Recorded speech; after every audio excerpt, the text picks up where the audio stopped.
want to make sure everyone is getting the most out of the library of success. It is so important.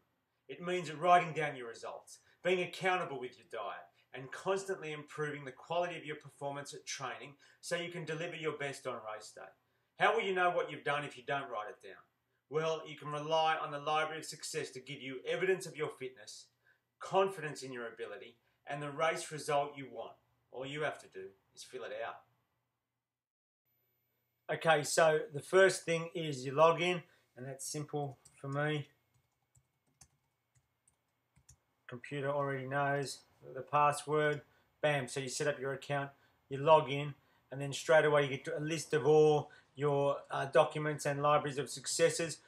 So the first page is all your race information, all your links to the site for your entries and things for the running festival. You just click on that, and then down below, and off you go. So that's how that works. Wonderful. Then here's your race pace calculator, so you can work out what time you need to do per kilometre to get your goal time. And there's a few things, a few guides for your reading and different things. Then we've got our training maps set out so you can see what is planned for the weeks ahead. A few running tips, very, very interesting. A few things that can really help you. Training and thinking tips like how to deal with it when you get tired, how to improve, how to keep yourself interested. And the library of success is a big part of that. Then we have rate your training, some of the things that we look on positively, and some of the things that, well, they might make your rating go down. The last week before the race, we're having a Saturday and a Wednesday session, and then there's a few days off before the race. But here's the plan for the things you need to do for the race. And then moving along, we'll look at Caroline because she's a wonderful leader. And I know she fills out her library of success. Now we're doing a lot of time trials. We're really trying to get people to focus on their performance. And you can see the summaries here in the chart. And what you're looking for is a lower, flatter line. So that was Caroline's first effort. And there was a peak there. And then she did another effort about a month and a half later. And you can see the improvement. Look at the distance that she improved between each effort. They came together, so, interestingly on the fifth one again, but instead of continuing on the upward path like she did last time, she was fit enough and strong enough to go improve 2 more times before finally on the last one she was spent. And then we saw a real increase in speed there on one of the Saturday sessions in just a few time trials that we did. But everyone has got those sort of results. And then in this row here, this is where you write down your description of what the training you did. Like, okay, we did 8 1-kilometre time trials along the walkway to the beach at Curl Curl. Our total kilometres is 11 kilometres. Now, be careful there. Don't write KM in there. Only the number, or else it won't work. Then you've got your training rating out of 10. And so that's just like, how did you go? Like, were you a leader? Were you really pushing yourself the whole time? Did you do more than you thought you could? If so, yeah, well, it's more than 7. But if you know what, you rested on a couple so that you could do a good last one, that's not so sensational and not the sort of performance and endurance we're looking for. Well, that might be a 6.5 or a 7. So we can see here that this training here for Caroline was a little bit, less than 7. So she must have had a few issues there, but she was wonderful this day.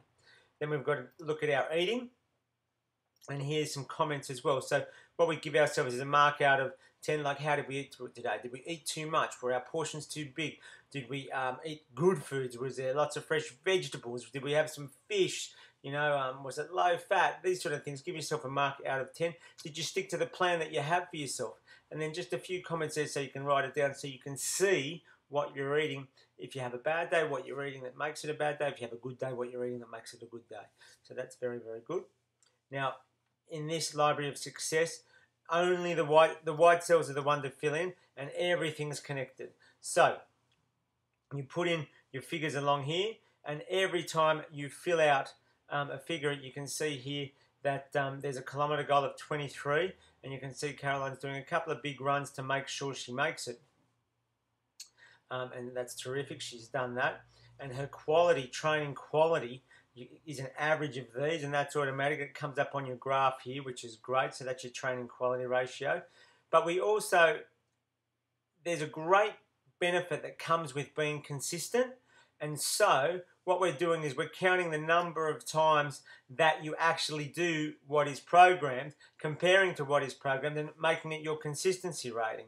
So right now, Caroline's consistency rating is a little bit down, and so maybe we have to look at that, because I think she does train more, but that comes through there, so it's your average here. So if we fill these up here in terms of kilometres, if we put an A and an A, oh, that's a lot, and an A, and make that an A there, you can see that her training consistency automatically goes up. So that's what that is all about. But what this library of success does, it just collates all the factors that make you successful and gives you an indication of them. So you just need to fill it out. Fill it out simply. It'll work for you. It becomes exciting, like you really, really want to do it. Okay, and there's an average, and that's your diet quality there. And you can see Caroline's diet is generally pretty good, and you're looking for a mark of 75 there is what's going to get you in the green. I do reviews on each of our training sessions as well, and you can do your own in here if you want to, in addition to these comments here. And there's some comments that come up if you pass the goal that is set for this week. So it's very, very exciting and very, very important for you. And you can see here how, and Caroline, she ran 68 minutes for the City to Surf. She's been wonderfully successful. She's improved a lot with her running. And you can see here the sort of benefits that she's getting from it, you know. And if we go down to the bottom of the program, here's a few opportunities for you to write in your own section times in your different runs. And I'm a very, very strong believer, if you are doing a run, you need to keep a time, and you need to break it up into sections, and you need to keep a time for each section. You need to write it down. So you probably need a lap timing facility on your watch. And then what you do is that when you run, instead of thinking about the whole run and you can get overwhelmed by that, you just break it into sections. You try and get your goal every run, and that's how you improve. So all you have to do is fill out the white. Just put your numbers in. Okay, don't put any letters where we're asking for numbers. Have a look at it, and just work really hard so that you get your dials all the way up into the green. So it's very exciting. I recommend it to you, and it is, once you get started, you'll start to find it becomes a little bit addictive. So if you're on the starting line, you'll be able to look back at your library success and you go, you know what? I've improved my interval times every single time. I've been training with a quality of greater than 7.5 for every session on average. I've done all the sessions that I worked out in the program. My ratio is good. My diet quality has been good. I've done 300 kilometres since the beginning of the preparation for the City to Surf, or 180 since the beginning of the preparation for the half marathon or the bridge run or whatever it is. And I'm ready to go. And I know I'm ready to go, and I can prove to myself I'm ready to go. And that's what the library success is all about. You know, it's just getting you ready so that any questions you might have about your performance are already answered, and you're just ready to run on race day.